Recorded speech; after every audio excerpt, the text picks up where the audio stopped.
Teve um ponto da minha vida que eu tomei um susto quando eu vi que eu sabia menos do que no passado. Depois que eu me formei na Academia Militar, durante mais ou menos uns 6 meses, a rotina de trabalho estava muito pesada, eu fiquei sem estudar nada. E aí uma hora eu fui pegar alguma coisa que eu sabia antes e eu vi, caramba, eu esqueci isso aqui. Eu não sei. E aí eu me deparei com uma analogia, eu já não lembro aonde, mas a analogia ficou, que era de um animal chamado assídia, ou seringa do mar. É um animal que ele fica vagando pelo mar durante um tempo, até uma hora que ele acha uma rocha, essa é a missão da vida dele, ele se fixa naquela rocha e depois que ele faz isso, para gastar menos energia, porque o cérebro consome muito, Eu sei. ele digere o próprio cérebro. O Bruno já Eu me era falou uma isso várias assídia vezes. naquele momento. Eu falei, Isso é ficou absurdo. na cabeça dele, porque ele falou, eu jamais quero ser essa pessoa, porque eu conheço gente assim, eu não quero ser essa Aquilo pessoa. me deu pavor, assim, eu falei, não, tenho que voltar a estudar, porque eu quero sempre poder olhar para trás e falar, hoje, em termos intelectuais, porque em termos físicos, o decaimento vai vir naturalmente.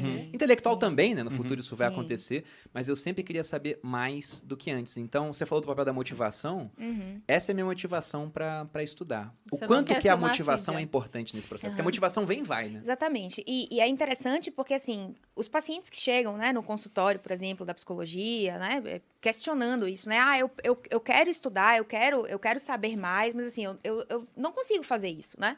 E o meu primeiro questionamento é, pra que você quer estudar? Você quer estudar pra quê? Qual é o seu objetivo com isso? Né? A mesma coisa para emagrecer também, né? Eu trabalho bastante com emagrecimento no consultório também. Você quer emagrecer pra quê? Qual é o seu objetivo com isso? Porque se você não tiver um objetivo claro, bem estabelecido, você não vai conseguir manter aquilo, né? Porque você tem que abrir mão de muita coisa para poder alcançar isso, né? Então, se você quer emagrecer, você tem que abrir mão de tomar sorvete até ficar em coma, como o Bruno falou. Infelizmente. Né? Infelizmente. Se você quer estudar e ser mais inteligente, enfim, você tem que abrir mão de ir pro shopping com seus amigos, de ir pra festa todo final de semana, né? De, enfim, fazer outras coisas, de dormir, ficar deitado na cama assistindo série, né? Você, ao invés de ficar assistindo série o tempo todo, em algum momento você vai ter que ir pegar um livro, sentar, estudar, grifar, né? Reler, enfim. Então, isso é difícil, isso é cansativo. É muito mais fácil ser assídia, né? Que chega lá, gruda, come o próprio cérebro e fica lá, né? Em estado vegetativo. É muito mais simples, óbvio que é, né? Então, fazer esse esforço contínuo, você só vai fazer se você tiver um motivo claro para isso, né? Se você disser assim, eu vou fazer isso aqui porque o meu objetivo é esse. Então, tá bom, visando esse objetivo, eu consigo, né? Muitas pessoas que estudam de maneira muito sistemática são aquelas que estudam para concurso. Porque elas acabam tendo ali aquilo como objetivo de vida. Então, não faz outra coisa a não ser estudar até passar. Né? Muitas conseguem, algumas não conseguem, enfim. Mas acaba sendo uma motivação muito forte, né? Isso é fundamental. Dentro dessa parte, assim, tipo, tem a motivação, vamos colocar num oposto à procrastinação. Para o cérebro é mais confortável a procrastinação? Olha, procrastinação é uma questão de motivação, né? Procrastinar é você deliberadamente decidir empurrar uma tarefa para frente.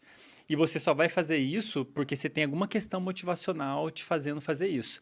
Geralmente a gente procrastina o quê? Coisas que você não vê nenhum ganho, ou vai exigir muito esforço, ou você não sabe se vai conseguir. São 3 coisas que minam muito a motivação. Você vê se tem recompensa no final, o esforço que você vai ter que empregar e quais são as chances de você conseguir chegar ali. Dificilmente você vai procrastinar, sei lá, uma viagem que você quer fazer muito. E eu vou abrir um parênteses, Bruno, acho legal colocar isso para todo mundo que é professor, que são nossos casos aqui, alunos. Motivação, na minha avaliação, é um dos aspectos mais subestimados da educação. Porque quando a gente está motivado, quando a gente tem um motivo, isso significa no seu cérebro liberação de dopamina. E a dopamina ela vai em áreas envolvidas, por exemplo, com controle da atenção e formação de memória. Então, você ia assistir uma aula motivado... Você grava mais. Muito mais. Muito mais. A química do Muito seu bom cérebro isso. é diferente se você estiver motivado ou não. Agora, por exemplo, se estiverem motivados no que eu estou falando, isso vai mudar completamente A percepção. o quanto você vai conseguir prestar atenção em mim e o quanto você vai conseguir formar de memória em relação a isso. E isso explica, em parte, porque que às vezes você lembra muito uma coisa e ela lembra Aquela muito de formação outra. de memória que a gente está Isso. discutindo. Então faz muita diferença e eu acho que isso é muito pouco discutido. Porque você chega na escola, você escolheu alguma disciplina na escola? A gente não escolhe, você vai fazer, não sabe por que faz, Bhaskara, sei lá o quê, sei lá o quê. Eu também sofri na escola por causa disso, eu não conseguia prestar atenção. Eu não tenho déficit de atenção, era desmotivação mesmo. Desmotivação. Universidade é a mesma coisa, uma disciplina chata. E agora a gente está nesse novo cenário de educação digital que eu acho muito legal por um motivo. As pessoas escolhem. Exatamente. Uma vez eu vi o Jota comentando isso, que ele já foi professor. Ele falou, cara, o pessoal aqui não quer me ver. Daí, na hora que você vai pro digital, as pessoas não só te escolheram, como elas estão pagando. O estado motivacional dos alunos, e eu estou percebendo isso agora, esse ano, né? Que eu agora dou aula na universidade, em alguns cursos. Putz, Na universidade, alguns são obrigados e na rede social o pessoal te assiste porque quer. O comportamento do aluno é diferente. Assim, é um negócio absurda a diferença. E o que explica isso tudo? Motivação que, por sua vez, tem a ver com uma mudança química no cérebro. Total, né? Eu acho legal a gente falar isso pra galera. Não sei, tem coisas que a gente pode fazer para mudar, né? Talvez flexibilizar mais. Lá no Materializa, que é o meu programa de emagrecimento, hábitos saudáveis, eu sei disso, né? Eu falo, eu só vou conseguir fazer com que a pessoa siga a dieta e se esforce agora para colher alguma coisa, talvez muito pouco no futuro, né? Porque o ganho de saúde é muito rápido, mas as pessoas não valorizam isso tanto. Sim. Então, elas valorizam o emagrecimento, elas valorizam Estética, a estética, a bunda dura, né? A barriga sequinha e tal. E para isso acontecer, demora. Infelizmente. A gente gostaria de fazer dieta por 2 dias e tá magro. Mas Eu não acho acontece. muito injusto isso, muito ficar injusto. 1 dia sem comer e não emagrecer nem 6 E quilos. você, Nem 6 quilos. É muito injusto. você só consegue 1, né, amor? Porque Exato. o homem é desgraçado. Mas, e aí, uma das estratégias que eu uso lá no Materializa é trazer a motivação no sentido de que você consegue completar algumas etapas. Então, uma etapa, certamente, quando você vê o emagrecimento acontecer, é muito motivador, porque você quer continuar. Agora que eu tô magrinha, que a minha barriga tá sequinha, eu nem quero comer mais, tô de boa. Eu consigo Isso se dizer chama reforço muitos mais positivo, não. né? Agora, quando você não consegue, você precisa de uma outra coisa externa. Então, eu sempre divido lá as nossas tarefas em etapas, para você São diárias? alcançar. Desculpa, São diárias. E aí, você meio que tem que... Tem a recompensa, Tem a você marca a recompensa, bolinha. você Muito marcar legal, e tal. muito E eu legal. falo que o legal é fazer... É. Anotar mesmo É. e tal. Então, lá no Materializa, as pessoas, elas ficam muito motivadas porque, no final do dia, elas querem marcar as bolinhas Não, corretas. isso é a base da psicologia comportamental, né? Olha, A gente, vocês a verem Malu, aqui, ela ó, já aplica a é psicologia maravilhoso comportamental. meu programa. Dia 4 de janeiro, abre as inscrições. Anota aí. Me convida que eu vou lá falar de psicologia comportamental já está para eles. convidada, ao vivo. Pronto, ao vivo. Estou me comprometendo. Isso é a base da psicologia comportamental. Por quê? Porque se você quer atingir algum objetivo, né? A história lá do Pavlov, lá que começou, né? A psicologia comportamental começou com a experimentação em animais, Cão né? de Pavlov. Os cães, exatamente. Então, ele começou a parear os estímulos, né? Ele mostrava um pedaço de carne e tocava uma sineta. E aí, com o tempo, o cão, ele não precisava mais de ver o pedaço da carne. Ele bastava tocar a sineta, que ele já salivava, né? Então, quando você faz esse pareamento de estímulos, ou seja, eu consigo fazer essa atividade aqui, e aí eu tenho essa recompensa aqui, né? Que pode ser marcar uma bolinha, que pode ser, enfim, né? Nas crianças, a gente faz muito a estrelinha, né? Se você arrumar seu quarto todos os dias, a gente vai colar uma estrelinha aqui no quadro. Depois, se você tiver 7 estrelinhas, que é a semana toda, daí a gente vai poder ir tomar um sorvete, a gente vai poder ir no cinema, a gente vai poder fazer alguma coisa que você gosta, né?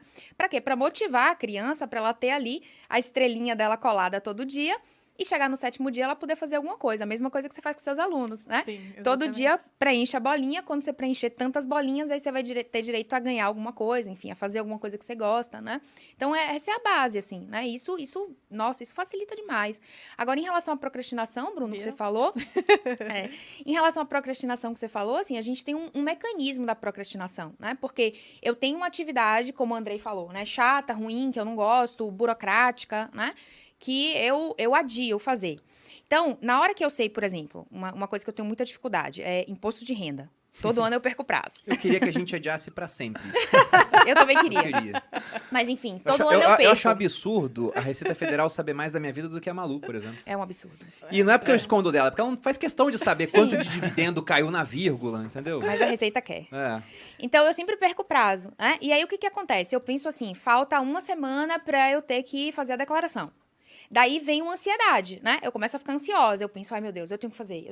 E eu não tenho os papéis, eu não separei as coisas. E aí, quando eu decido. É zero, né? A recompensa é um problema. A recompensa é evitar dano. Evitar Ser dano, preso, sei exatamente. lá. Né? Essa é a E aí, recompensa. quando eu penso, mas ainda falta 1 semana, então eu posso fazer amanhã. Daí, o que acontece? Minha ansiedade diminui. E eu me sinto melhor, temporariamente. Ainda que eu saiba que o mecanismo final disso e o problema que isso vai me gerar se eu realmente não fizer é muito grave. Mas o nosso cérebro, ele quer a recompensa imediata, né? Então, esse é o ponto da procrastinação. Quando eu penso, não, eu posso fazer amanhã, eu não preciso fazer hoje, automaticamente eu me sinto melhor. A minha ansiedade diminui, né? Eu tava num pico de ansiedade, porque eu tinha que fazer aquilo e eu tenho que resolver e Mas aí, quando eu penso, não, amanhã eu faço. Aí, a minha ansiedade diminui e eu deixo pra pensar nisso amanhã de novo, né? Então, eu me sinto melhor. No caso. Eu me sinto melhor temporariamente.